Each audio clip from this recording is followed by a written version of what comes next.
fuimos exactamente a trabajar con ellos estos temas que son necesarios, como el asunto de la violencia en el noviazgo. Aquí en Tabasco el dato, al igual que en muchos estados, es alto de violencia en el noviazgo. 7 de cada 10 mujeres jóvenes, adolescentes, viven ya violencia en el noviazgo. Entonces esto representa ya la antesala hacia la violencia familiar. Si no prevenimos la violencia desde el noviazgo, estamos casi garantizando violencia familiar a todas las mujeres en el estado. De hecho, hay un dato que alarma todavía más. 9 de cada 10 mujeres han vivido por lo menos una vez violencia en alguna relación de noviazgo. Entonces nos llama y nos invita a trabajar en forma decidida con los servidores públicos, con las comunidades y sobre todo con las escuelas, en este asunto de formar un frente en las comunidades escolares, docentes, estudiantes y padres, que nos permita realmente enfrentar la problemática. Por eso es como una alerta roja de trabajar, ¿no?, hacia los jóvenes, ¿no?, por ese tipo de violencia que se viene, que según los datos que usted ofrece, ¿no? Sí, esa fue un punto rojo que nos llamó a trabajar, porque además yo tengo 10 años ya trabajando en Tabasco, con mujeres adultas, con servidores públicos y con estudiantes de nivel básico y de nivel medio superior. Y los diagnósticos que hemos instrumentado nos hablan de los datos muy fuertes sobre violencia familiar y violencia en el noviazgo. Y un dato que nos llamó mucho la atención también en comunidades rurales y en comunidades indígenas es que 6 de cada 10 casos de abuso sexual son cometidos por familiares. El abuelo, el tío, el padre, el padrastro, el hermano, el primo.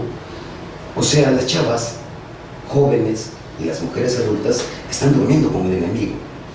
No es el delincuente, no es el extraño que viene de fuera a abusar de nuestras mujeres. Somos los conocidos, somos los de la casa, somos los novios, los que supuestamente amamos a estas mujeres, los que las agredimos en primera instancia. De los tipos de agresiones más frecuentes que se dan en esta etapa, ¿cuáles son, por ejemplo? ¿Alguna estadística? Sí, en el caso de la violencia en el noviazgo, lo que más se presenta es violencia verbal y violencia sexual. Hay muchas groserías, muchos insultos, muchas humillaciones. Los chavos ya empiezan a toquetear a las chavas desde esa edad.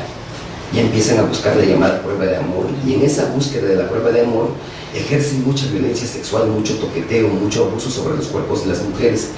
Pero nos estamos encontrando ya también con muchos casos de abuso físico. Hay mucha violencia física, muchos pellizcos, jalones de cabello, cachetadas. Es una serie ya de conductas identificadas que tenemos con los jóvenes y sobre las cuales trabajamos en los talleres. En los jóvenes, por ejemplo, ¿hay alguna estadística? ¿Quiénes son más violentos, los niños o las niñas, por ejemplo? Por supuesto que en cuanto a violencia de género es muy claro. La violencia ejercida mayormente es de los hombres. Esto no quiere decir que las mujeres no ejerzan situaciones de violencia o actos o actitudes de violencia, pero la violencia que ejercen las mujeres es distinta.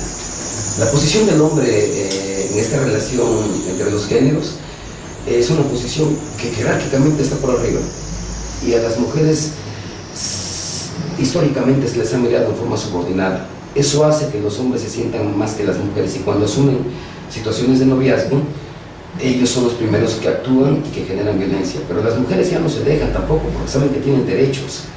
Y lo que estamos viendo con las jovencitas es que si un joven le suelta un golpe, la joven que conoce sus derechos se lo regresa. Entonces sí, ya hay casos, y tenemos casos de mujeres jóvenes que agreden a sus novios, pero el tipo de agresión es distinta. Son celos, es manipulación y es chantaje. En cambio en los hombres se presenta más la violencia sexual, la violencia verbal y la violencia física.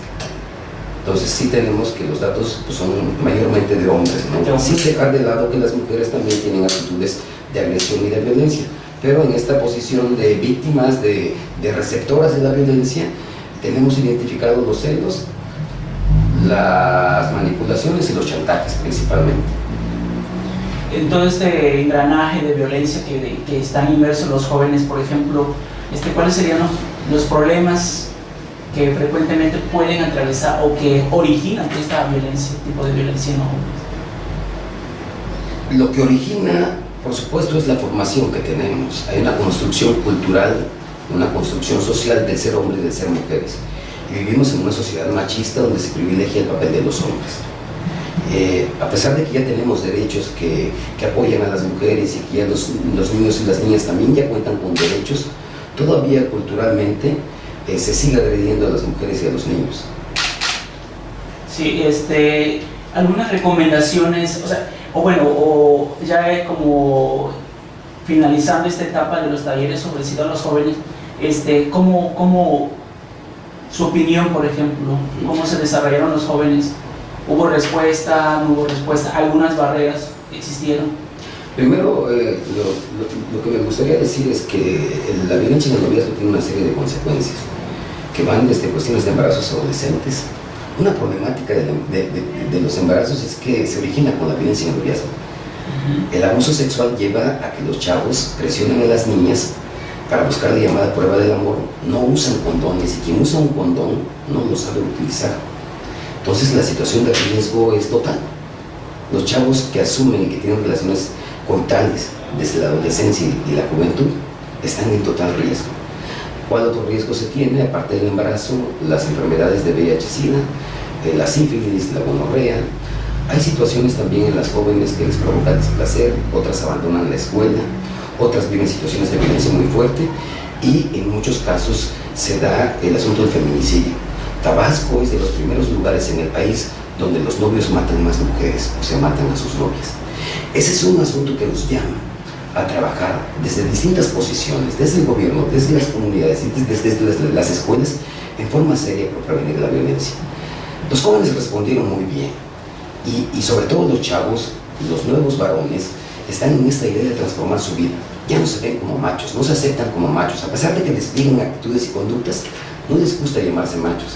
O sea, quieren transformar sus relaciones y quieren cambiar esa visión que se tiene de los hombres. Yo creo que hubo mucha respuesta y respuesta positiva tanto de ellos como de las autoridades. ¿Qué nos falta hacer y qué es lo que podría venir después de esto?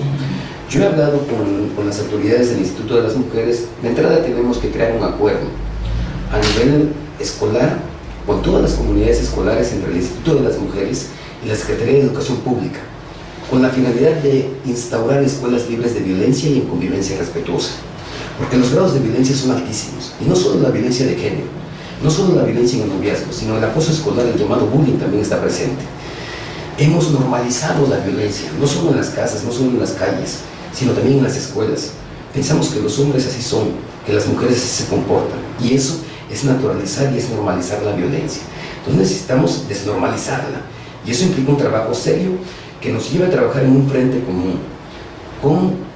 Yo le propongo al Instituto de las Mujeres crear un comité interinstitucional entre la Secretaría de Educación Pública, el Instituto de las Mujeres, el Instituto del Deporte, el Instituto de la Juventud, las áreas de cultura, los ministerios públicos y seguridad pública, para dar respuesta a la demanda que hay en las escuelas y en las comunidades. Los chavos tienen mucha necesidad y muchas problemáticas a nivel de violencia, pero no saben a dónde acudir ni con quién acudir. Situación que nos tiene que llevar a generar un protocolo de atención y de prevención de la violencia escolar que permita dar respuesta a toda la demanda que hay. Pero para eso necesitamos que haya una oferta institucional con enfoque de género, que dé respuesta a la problemática. Y una de las cosas que hemos acordado con la directora del Estatal de Mujeres es que para el próximo año podamos generar el protocolo de atención y prevención de la violencia que nos permita articular con las instituciones y con las escuelas todo un proceso de referencia y contrarreferencia de la violencia en el noviazgo. O sea, que si hay casos de violencia, de género, de violencia en el noviazgo o de acoso escolar en las escuelas, sepan las autoridades escolares a dónde tienen que canalizar al joven para que a ese joven se le dé seguimiento y se le dé respuesta a la problemática. Porque yo creo que el Instituto de las Mujeres y el Estado de Tabasco ha puesto el dedo en la llaga. Hay una problemática muy fuerte que hay que atender, pero no solo es situación ni solo es problemática del Instituto de las Mujeres.